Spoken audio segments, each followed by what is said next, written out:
So look at, the Cowboys defense. They're really going to be playing, one, it's the preseason, but two, at that, a very sobering offense, to say the least, And Najee Harris will be back there, for Pittsburgh. I just feel like we're going to be kind of taking a look at Najee, seeing how he's going to adjust for the few reps he's going to have, seeing Dak come back, and then also, Zeke Elliott as well. What is he going to bring to the table? Playing. Oh, he's not going to play in preseason at all? No. So when is he cleared, actually, then? They didn't give us that much info. They just said he's not playing. Okay, so his shoulder issue. Oh, you did tell me that.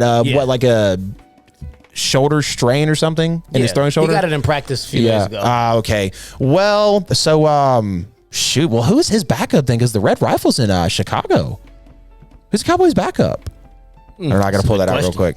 But he's going to be the one getting reps, obviously. But either way, Zeke Elliott, that's going to be another thing to look for, Zeke, because, as we're talking about these running backs later, it feels like he's here one game, gone the next. And I know everyone wants to say, O-line, but when do we start holding both of these guys accountable? So, I mean, we'll see what happens in the in the preseason. Don't really know. A winner doesn't matter, but I'm not even going to give you a score prediction. I mean, it's just good to have football back, So we'll see a couple of improvements in those areas, though. Oh, no. That's not what you watch a preseason.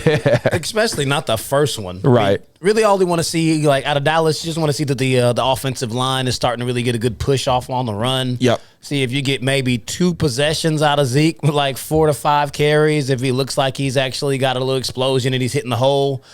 I mean, for the defense, you just want to see them actually start to gain an identity, because Dallas's defense was god-awful last season. Oh, horrible. I mean, 8 of their 11 picks last year were defensive, so all of those rookies are going to get extended minutes in this preseason game. So, like, you want to see the defensive schemes look like they're coming together. You want to see Dan Quinn live up to the aura that he carried out from underneath Pete Carroll's bosom that actually was just Pete Carroll. But that's what they want to see.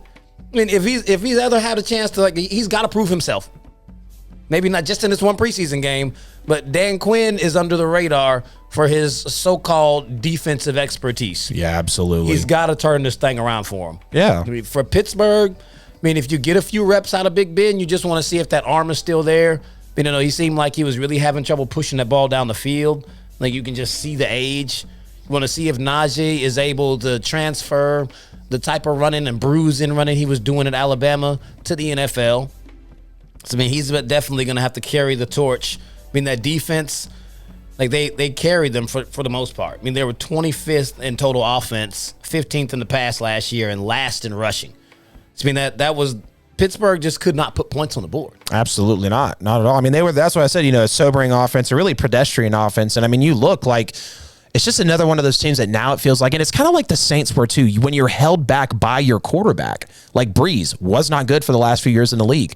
Big Ben has not been good enough to get them to that land that they want to achieve. They want to be in the Super Bowl. They are building a decent roster. We know about the defense. The offense is not a slouch, but when Big Ben is running it, it looks pedestrian. And that's where they're at right now. Wide receivers, and exactly. He's not getting them the ball. Juju, Claypool, Deontay Johnson. Now you got Najee back there. Hell, imagine if they still had James Conner. They'd have a formidable backfield as well. Yeah. Really, what you really want to see out of Pittsburgh, since Big Ben isn't going to play very much, right? You need to see growth out of Mason Rudolph, or for whatever reason you picked up Dwayne Haskins. I'm still just floored by the fact that they even signed him, but I think that had to do with the fact that he actually knows Mike Tomlin. Yeah. Personally. Otherwise, he wouldn't be there. But y'all need a quarterback, like a backup quarterback, because it's almost a foregone conclusion that Big Ben will miss extended time every season. So you really need to be paying attention to your quarterback. And it's really a shame. So now the other element to this Hall of Fame game is the actual Hall of Fame, because that's going to be a little bit more of a spectacle than the game. Yeah. And I'm going to be watching the game like it's a playoff game, because I ain't seen no football in so long.